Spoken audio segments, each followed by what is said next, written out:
용서받은 자의 이웃사랑. 안녕하세요. 예수의 제자 채널입니다. 우리는 살아가면서 수많은 사람들과 관계를 맺습니다. 때로는 그 관계 속에서 상처를 주고받기도 하고 실망하거나 분노하기도 합니다. 하지만 하나님께서는 우리에게 서로 사랑하라고 명령하셨습니다. 그 사랑의 가장 위대한 표현은 바로 용서입니다. 오늘 요한복음 8장 1장에서 11절 말씀을 통해 예수님께서 보여주신 진정한 용서와 이웃사랑의 의미를 함께 나눠보겠습니다. 1. 죄인을 정죄하는 사람들. 예수님께서 성전에서 백성을 가르치고 계실 때였습니다. 서기관들과 바리새인들이 한 여인을 끌고 왔습니다. 그녀는 가늠하다 현장에서 잡혔습니다. 그들은 예수님께 물었습니다. 선생님, 모세 율법에는 이런 여자를 돌로 치라고 명했는데 선생님은 어떻게 말하시겠습니까? 이들은 정말 율법을 지키려는 마음이 있었을까요? 아닙니다. 이 질문은 예수님을 궁지에 몰아넣기 위한 함정이었습니다. 만약 예수님이 율법대로 돌로 치라고 하면 예수님은 사랑과 용서를 강조하시던 자신의 가르침에 모순을 일으키게 됩니다. 만약 용서하라고 하면 율법을 무시했다는 죄로 고발할 수 있었습니다. 이들은 가늠한 여인을 이용했습니다. 말씀 집회를 방해하고 한 영혼을 죽음으로 몰아넣으려 했습니다. 하나님의 말씀을 가지고 생명을 살려야 할 사람들이 오히려 말씀을 이용해 생명을 죽이려 한 것입니다. 죄인을 정죄하는 사람들은 회개와 용서의 경험이 없는 사람들입니다. 자기 죄가 해결되지 않았기에 다른 사람의 죄를 용납할 수 없습니다. 서기관과 바리새인처럼 성경 지식이 많고 율법을 철저히 지켜도 회개와 용서의 은혜를 모르면 한 영혼도 살릴 수 없습니다. 2. 양심에 찔려 돌을 내려놓는 사람들. 예수님은 그들의 질문에 직접 답하지 않으셨습니다. 대신 몸을 굽혀 손가락으로 땅에 무엇인가를 쓰셨습니다. 그들은 계속해서 대답을 재촉했습니다. 그러자 예수님께서 일어나 말씀하셨습니다. 너희 중에 죄 없는 자가 먼저 돌로 치라. 이 한마디는 그들에게 엄청난 충격이었습니다. 모든 책임을 지고 죄 없는 자가 먼저 돌을 던지라는 말씀은 그들의 완고한 양심에 깊은 가책을 느끼게 했습니다. 그때 예수님은 다시 몸을 굽혀 땅에 무언가를 쓰셨습니다. 그들은 예수님의 말씀을 듣고 양심의 가책을 받았습니다. 그리고 나이 든 사람부터 젊은 사람까지 하나씩 돌을 버리고 자리를 떠났습니다. 남의 죄에 분노하는 것은 자기 죄를 모르기 때문입니다. 자기 눈에 들보는 보지 못한 채 남의 눈에 있는 티끌만 보려 합니다.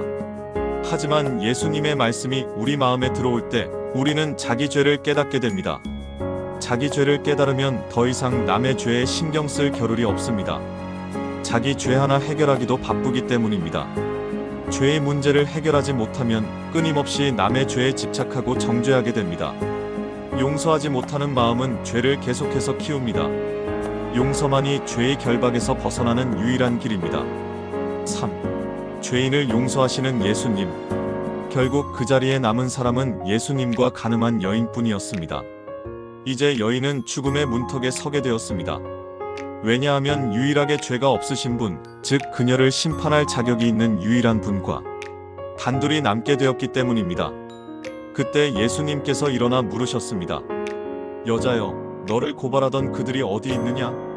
너를 정죄한 자가 없느냐? 여인은 주여, 없나이다라고 대답했습니다. 그러자 예수님께서 말씀하셨습니다. 나도 너를 정죄하지 아니하노니 가서 다시는 죄를 범하지 말라. 이것이 바로 예수님의 사랑입니다. 아무것도 묻지 않고 아무것도 따지지 않고 그냥 용서하셨습니다. 예수님은 세상을 심판하러 오신 것이 아니라 구원하러 오셨습니다. 예수님은 죄인을 심판하기 위해 찾아다니신 것이 아니라 구원하기 위해 찾아다니셨습니다. 하나님 앞에서 죄를 생각으로만 지은 사람이나 실제로 행한 사람이나 똑같은 죄인입니다. 서기관과 바리새인은 가늠한 여인보다 더 큰 죄를 지은 것입니다. 그들은 남의 죄를 들춰내고 심판하려 했지만 예수님은 그들의 숨겨진 죄를 드러내셨습니다. 용서받은 사람은 이제 용서하는 삶을 살아야 합니다. 예수님께 용서받은 은혜에 합당한 삶을 사는 것, 그것이 용서받은 자의 사명입니다. 4. 용서의 사랑을 실천하는 자. 죄의 고통에 시달리는 사람에게 가장 필요한 것은 돈이나 명예가 아닙니다. 그 아픔을 이해하고 죄를 용서하는 따뜻한 손길입니다. 우리가 남에게 대접받고 싶은 대로 남을 대접하는 것이 하나님의 원리입니다. 여러분은 죄의 고통에서 벗어나 위로와 용서를 받고 싶으신가요? 그렇다면 먼저 다른 사람을 위로하고 용서하십시오. 용서는 헬라어로 카리스, 즉 은혜에서 유래했습니다. 용서는 아무 조건 없이 값없이 베푸는 은혜입니다. 죄를 지은 사람의 영혼을 불쌍히 여기는 것이 하나님의 마음입니다. 그러나 죄 자체에만 집중하면 정죄하게 됩니다. 죄보다 그 죄를 지을 수밖에 없는 사람의 영혼을 중요하게 여겨야 긍휼과 은혜를 베풀 수 있습니다. 한 영혼은 천하보다 귀합니다. 다른 사람의 죄를 용서하지 않으면 그 사람뿐만 아니라 하나님과도 관계가 단절될 수 있습니다. 사실 다른 사람의 죄를 용서하는 것이야말로 자신의 영혼을 살리고 지키는 가장 중요한 비결입니다. 우리는 모두 하나님과 이웃에게 사랑의 빚을 진 죄인입니다.